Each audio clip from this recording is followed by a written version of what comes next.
กรมอุตสาหกรรมกระทรวงอุตสาหกรรมและการค้าได้สมทบกับคณะกรรมการคุ้มครองเคมีแขวงเสฉมบูรณ์ลงติดตามสุกโยเวียกงานคุ้มครองเคมีประจำ6เดือนต้นปี 2026 อยู่ที่บริษัทผู้เบี้ยไมนิ่งจำกัดในท้ายอาทิตย์ผ่านมาคณะทีมงานคุ้มครองเคมีลงเคลื่อนไหวติดตามสุกโยโครงการห้วยทรายบ้านนาไซสว่างเมืองหลองแจ้ง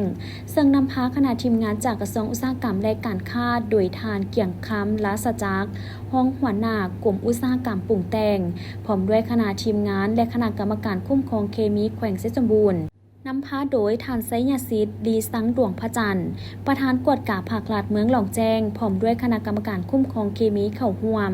ให้เกียรติต้อนรับจากทานส่งทรงห้องผู้อำนวยการฝ่ายการผลิตพร้อมด้วยทีมงานของโครงการห้วยทรายจากนั้นคณะก็ได้สืบต่อลงติดตามสุกยูโครงการภูคำบ้านน้ำย้อนเมืองอนุวงศ์นำคณะทีมงานโดยทานสมบูรณ์คำต่างประธานคณะกรรมการปกครองเมืองอนุวงศ์พร้อมด้วยคณะซึ่งได้รับการต้อนรับจากฝ่ายรับผิดชอบของโครงการภูคำอย่างอบอุ่นการลงติดตามสุกยูในครั้งนี้ผู้ต่างหน้าบริษัทได้รายงานย่อเกี่ยวกับการเคลื่อนไหวของบริษัททั้ง2โครงการเป็นต้นแมนการนำเข้าเคมีประจำไตรมาสที่1ของปี 2026ได้นำเข้าเคมีทั้งหมด35รายการรวมมูลค่านำเข้าประมาณ2ล้านกว่าดอลลาร์สหรัฐสำหรับการคุ้มครองเคมีธาตุเคมีไซยาไนด์ทั้งบริษัทผู้เบี้ยไมนิ่งจำกัดได้ลงนามในหลักการคุ้มครองธาตุเคมีไซยาไนด์สากลซึ่งเป็นหลักการจำกัดธาตุไซยาไนด์ที่นำใส่เข้าในการผลิตค้ำโดยสถาบันคุ้มครองธาตุไซยาไนด์พร้อมนี้ยังมีระบบสร้างเก็บเนียนธาตุเคมีแต่ละประเภทที่สอดคล้องตามเทคนิควิชาการและมีพนักงานเฝ้าประจำโดยใส่สุดป้องกันและผ่านการฝึกอบรมทางด้านระเบียบการคุ้มครอง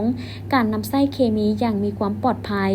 นอกนี้การจำกัดสิ่งเศษเหลือแม่นได้แยกเป็นแต่ละประเภทซึ่งประเภททั่วไปที่สามารถนำกลับไปใส่คืนใหม่แม่นจะถูกนำไปผลิตใส่คืนสิ่งเศษเหลือที่บ่สามารถใส่คืนได้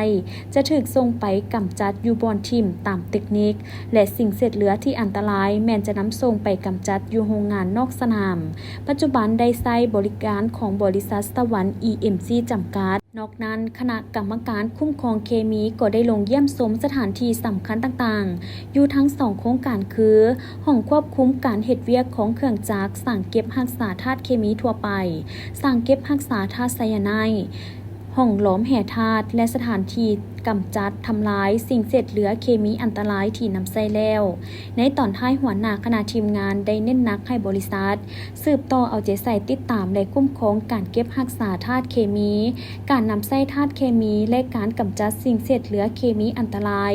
ที่นำใส่แล้วให้มีความปลอดภัยถูกต้องตามหลักวิชาการและระเบียบการวางออกอย่างเข้มงวด